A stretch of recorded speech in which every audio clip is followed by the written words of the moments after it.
Thank you for tuning in to the best parenting show on the internet, Post Daily Dose.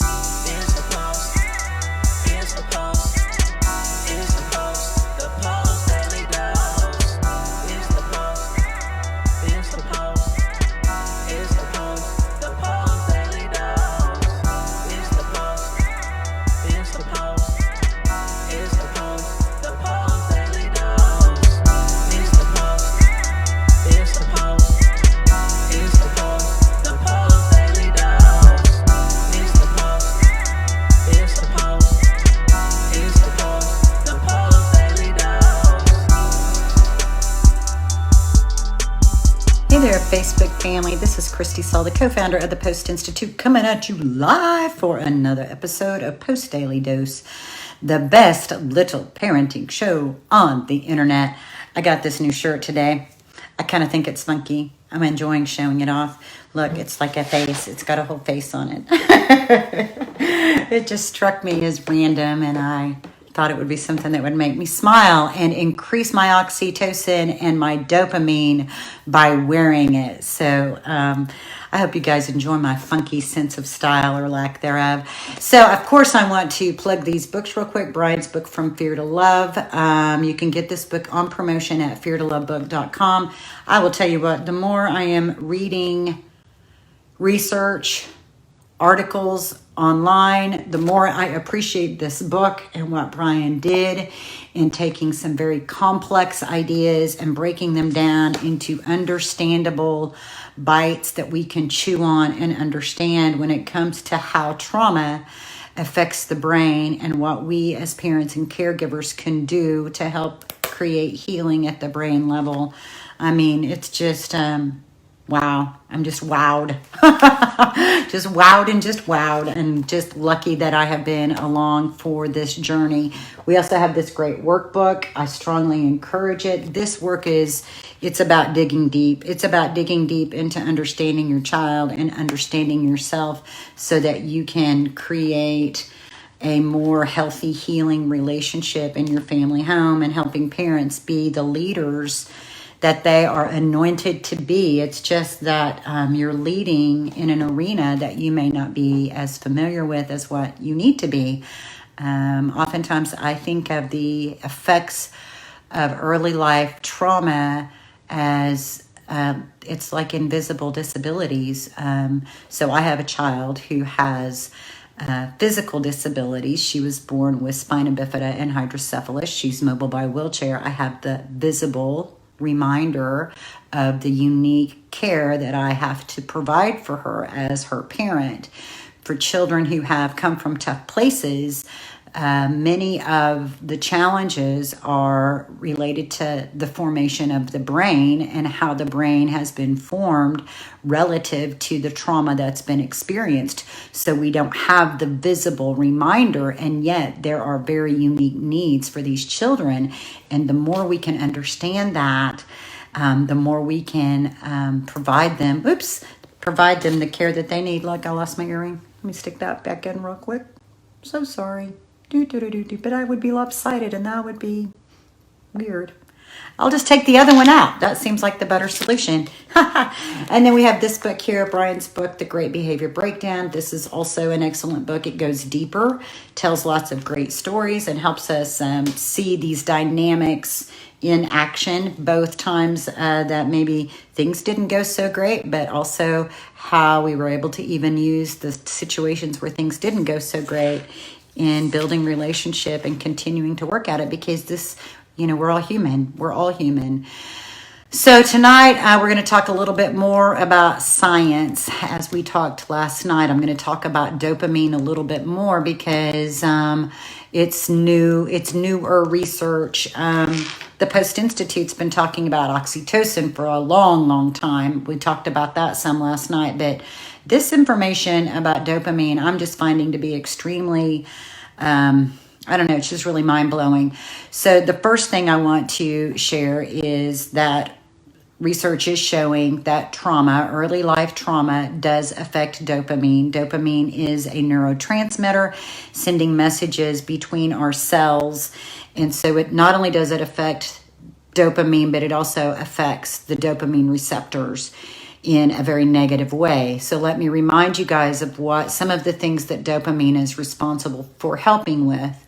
It helps with learning, with motivation, heart rate, blood vessel fluctuation, kidney functioning, lactation, sleep, mood, attention, control of nausea and vomiting, pain processing, and movement. That's pretty significant, isn't it?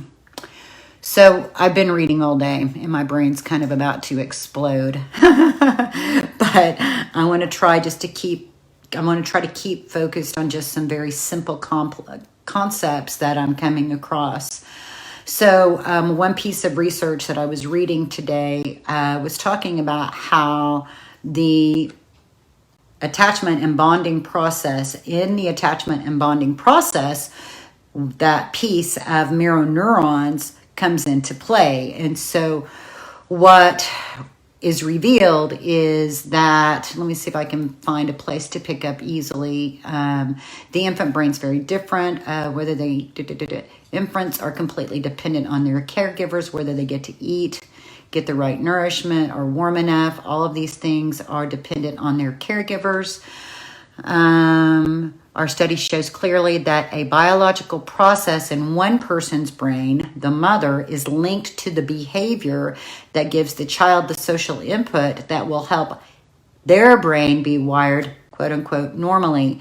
So what that is saying is that there is an interconnectedness when the caregiver has a certain amount of dopamine and is able to be attuned and meet the child's needs, then the child's dopamine kicks in and builds from that, similar to the oxytocin release mechanism.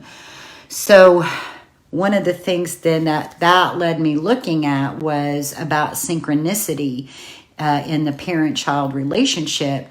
And part of synchronicity and being able to accomplish synchronicity has to do with the prefrontal cortex. Well, darn it, the prefrontal cortex is also damaged by trauma.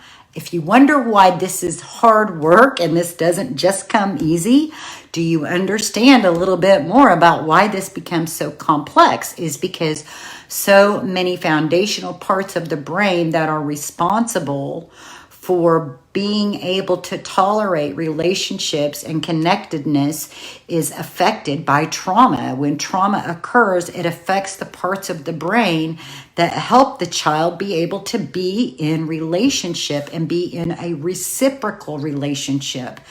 So I went over and did a little bit of research, because that's what I'm doing today, and looked at some studies that have to do with building synchronicity in the parent-child relationship. So we know that all those things that we do during infancy, the cuddling, the eye contact, all of that helps build the brain. Breastfeeding, bottle feeding. In fact, see, there I go, off into a rabbit hole, but I'm going to resist. There's so much information out there. So when we know that mirror neurons are a part of creating synchronicity, but then we know that our children's prefrontal cortex has been damaged, then that means it's going to be more difficult for them, but not impossible. So here was something I found to be very interesting.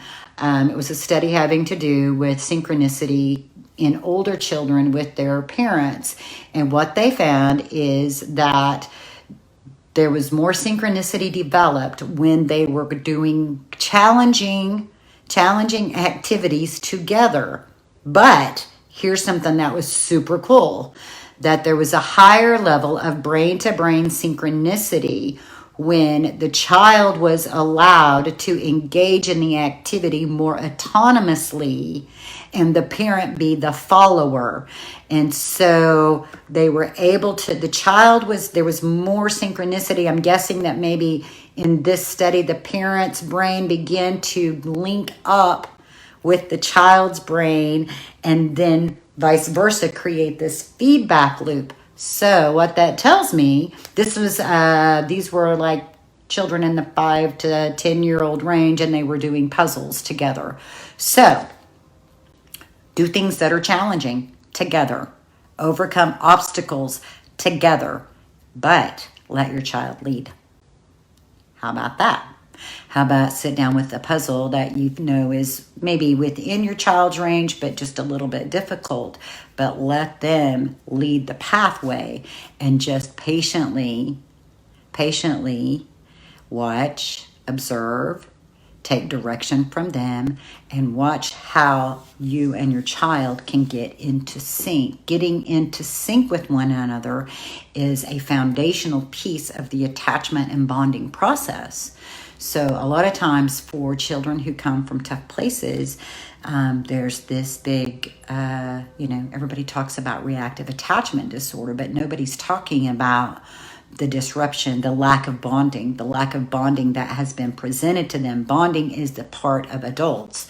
And so this study, I think, is really cool because it demonstrates an effective way to get into sync.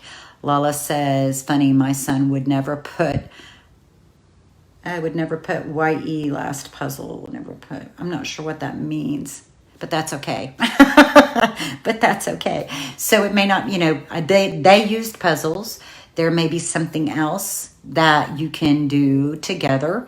I encourage you to, when you enter into those activities, keep your finger on your own pulse, your own urge to jump in there and fix it, your own stress or anxiety that you start to experience when your child is struggling. And maybe when you think about there's so much static created by this abuse. Oh my gosh, it's just it's blowing my mind reading all the different ways that trauma affects the brain and disrupts so many processes.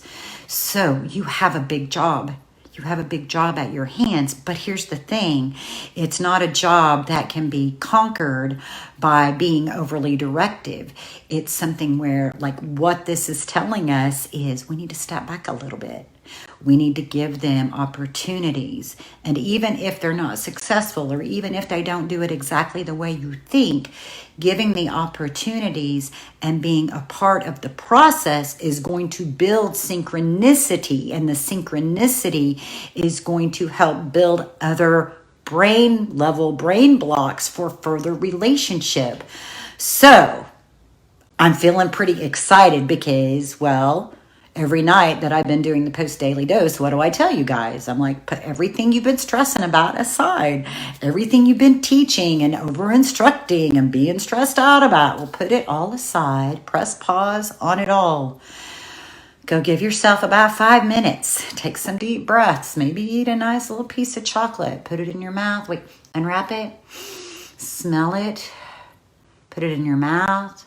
Let it melt on your tongue, savor it, let it be a grounding process that you really take time in so it's very fulfilling in a way that literally builds your oxytocin because you're giving yourself a little treat. Or just, let the sun shine on your face and feel the warmth of the sun. Just take whatever process you need to let yourself have for that 5 minutes to build your oxytocin, build your patience. Let this be an activity that's not about competition. It's not about perfection, but really your mission is just being in sync with your child. So follow their lead. Play with them. Let the love you have for them shine from your eyes. Let it emit from your energy that they are good enough, that they're amazing, that they're incredible. That adoration, if you're raising a child who comes from tough places, you cannot look at them with adoration too many times. They may not have gotten that very much. So let it shine from your eyes, let them feel it from your heart, and go play with them. That is their language. That is their best way of communicating, and let them be in charge. Follow their lead, and know that when you're following their lead, you're helping to build synchronicity. And through synchronicity, later down the line, they're going to be able to follow your lead. So Let's jump in and create some later life attachment and bonding, and let's do our part. Our part as adults is to put the effort in to the bonding activities that our children need, and they need it throughout the lifespan. So remember what Brian tells us: in any given moment, we can act out of the blueprints of stress and fear and overwhelm. We all have those blueprints. We can all get competitive. We can all get impatient. We can all flip our lid and our amygdala get the best of us. Or we can take 1 to 2 to 3 to 10 deep breaths, and we can choose love. Much love to you guys. I hope you have a beautiful evening, and we will see you all tomorrow. Join us live on weekdays at 6:30 Central Time on Facebook at the Post+Institute. Don't forget to get your copy of Brian's best-selling book, From Fear to Love, on promotion. Just pay shipping and handling at www.feartolovebook.com. That's www.feartolovebook.com.